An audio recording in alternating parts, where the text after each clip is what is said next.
আজকে আমরা আলোচনা করব ননভেজ ফুডের ব্যাপারে, যে অনেক তন্ত্র সাধক বা শাস্ত্র উপাসকরা কিন্তু ননভেজ কনজিউম করে, তাতেও তারা পরমহংস স্টেজ অব্দি পৌঁছে গেছে, মানে তারা এতটা স্পিরিচুয়ালি র্যাপিড গ্রোথ পেয়েছে। কেন এবং কিভাবে? যে ক্ষেত্রে আমরা ননভেজকে তামসিক ফুড বলি, আর সেটা আমাদের স্পিরিচুয়ালি গ্রো করতে দেয় না, এই হিসেবে ধরা হয়। আচ্ছা, এক্ষেত্রে আমি উপাসনা তিনটে পদ্ধতির কথা বলি। একটা হচ্ছে সাত্ত্বিক উপাসনা বা দক্ষিণাচার বা বৈষ্ণব আচার, একটা হচ্ছে রাজসিক উপাসনা, আর একটা হচ্ছে তামসিক উপাসনা। তন্ত্রতেও এই তিন ধরনের উপাসনায় কিন্তু রয়েছে। এবারে যে বামাচার মার্গ আছে তাতেও কিন্তু দুটো ভাগ আছে, একটা রাজসিক আর একটা তামসিক। এবার তন্ত্র সাধকরা সাধারণত সাত্ত্বিক আচারে বা দক্ষিণাচারেও পুজো আচ্ছা উপাসনা করে, ব্রহ্মচর্য পালন করেন। তার সাথে সাথে কিন্তু তারা রাজসিক উপাসনা ও তামসিক উপাসনা দু ধরনের উপাসনায় করে থাকে। ঠিক আছে? এবার রাজসিক আর তামসিক উপায় যখনই তারা বিশেষ করে দেবীর শিব শক্তির উপাসনা করছে, যারই উপাসনা করছেন, সেক্ষেত্রে বিশেষ করে আমি দেবীর কথাই বলছি বা শিব শক্তি এনাদের কথা বলছি। আমি এখানে এখন ভূত প্রেত বা অন্যান্য এন্টিটিদের কথা ঢুকাবো না, আমি তাদের কথাই বলছি না। তারা কিন্তু আগে ঈশ্বরকে অফার করেন, যেমন ধরুন মাছ বা অনেক মানুষ অফার করে ঈশ্বরকে, ভোগ নিবেদন করে। ঠিক আছে? এবং সেক্ষেত্রে তুমি দক্ষিণাচারী উপাসনা করো কি বামাচার উপাসনা করো, প্রত্যেক ক্ষেত্রেই কিছু স্পেসিফিক মন্ত্র উচ্চারণ করা হয় ভোগ নিবেদনের ক্ষেত্রে। ঠিক আছে? এবং আমরা ঈশ্বরকে যখনই কিছু ভোগ নিবেদন করি, ধরুন আমরা একটা ফল দিয়েছি, কিছু তরকারি বা ভাত দিয়েছি, বা আর কিছু মাছ বা মাংস অফার করা হয়েছে শিব শক্তির ক্ষেত্রে। ঠিক আছে? সেক্ষেত্রে কি হয়, যার বডিটাকে কনজিউম করা হচ্ছে, সে কোনো শাকসবজি ফল হোক কি কোনো পশু বা মাছ, তার ভেতরে যে সোল ছিল তার কিছু কর্মা ব্যাগেজ ছিল।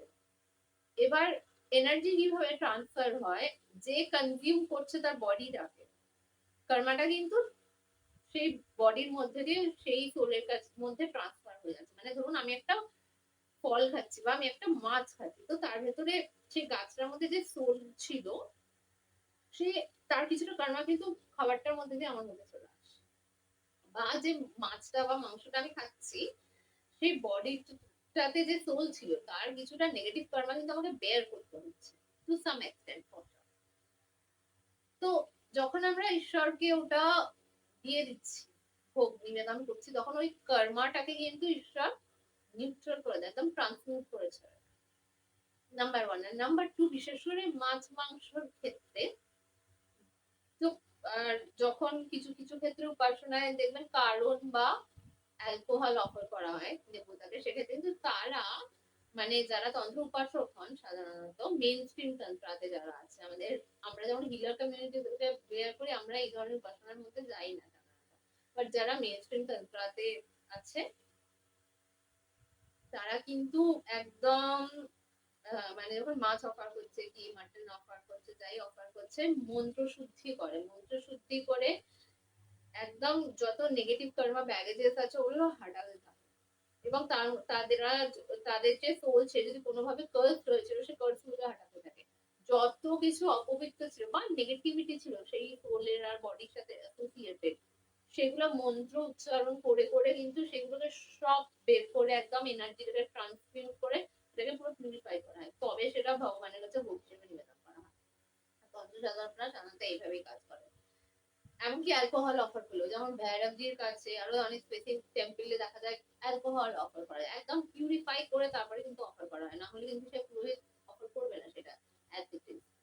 যাই হোক, তো এরপরে সেটাকে যখন প্রসাদ হিসেবে কেউ গ্রহণ করছে, তখন কিন্তু কর্মা ব্যাগেজ থাকে না, তান্ত্রিক এনার্জিও থাকে না, সব এনার্জি ট্রান্সমিট হয়ে যায়। Number one.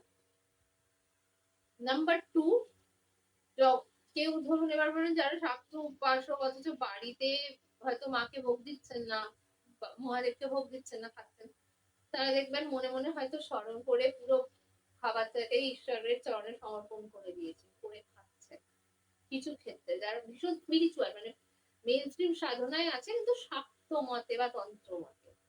আমরা যেমন বৈষ্ণব আচার্যের উপাসনা করি একদম মানে সাত্বিক ডায়েট ফলো করে, কিন্তু তারা সেইভাবে কাজটা করছে। কিন্তু ভীষণ ফেথ আর ভালোবাসা তাদের ঈশ্বরের প্রতি, এবং তারা যেটাই খাচ্ছে সবসময় ঈশ্বরকে সমর্পণ করে খাচ্ছে। তো তখন তাদের ওই যে অ্যাসোসিয়েটেড কর্মাটা, সেইটাকে হিল করার রাস্তাও ঈশ্বর দেখিয়ে দেয়। কিছুটা হয়তো কর্মা ব্যাগেজেস নিজেদের মধ্যে নিয়েও নেন, আর কিছুটা যেটা তাদের হিল করার দরকার সেটাকে কোন ভাবে কি সাধনার মাধ্যমে হিল করতে হবে, ব্যালেন্স করতে হবে, ট্রান্সফর্ম করতে হবে, সেটা ঈশ্বর সামনে নেয়। কিন্তু যারা এইসব কোনো কিছুর সাথে অ্যাসোসিয়েটেড নয়, তারা কি তাদের কাছে কিন্তু এই কর্মা ব্যাগেজেস গুলো এসে পৌঁছেও দেয়, তাদের সাথে মানে ওই যে খাবারটা তারা কনজিউম করছে তার সোলের সাথে কোনো নেগেটিভিটি অ্যাসোসিয়েটেড থাকলে সেটাও কিন্তু যে খাচ্ছে তার বডিতে এসে যায়, তার সোলের সাথেও অ্যাটাচ হয়ে যায়। এইভাবে জিনিসগুলো কাজ করে। অনেকের এই কোয়ারিজটা থাকে যে তন্ত্রে লোকে এত গ্রো কি করে করছে ননভেজ খেয়ে। সেই প্রশ্নের উত্তরটা কিন্তু এই ভিডিওর মাধ্যমে দেওয়ার চেষ্টা করেছি। কোনো কোয়ারি থাকলে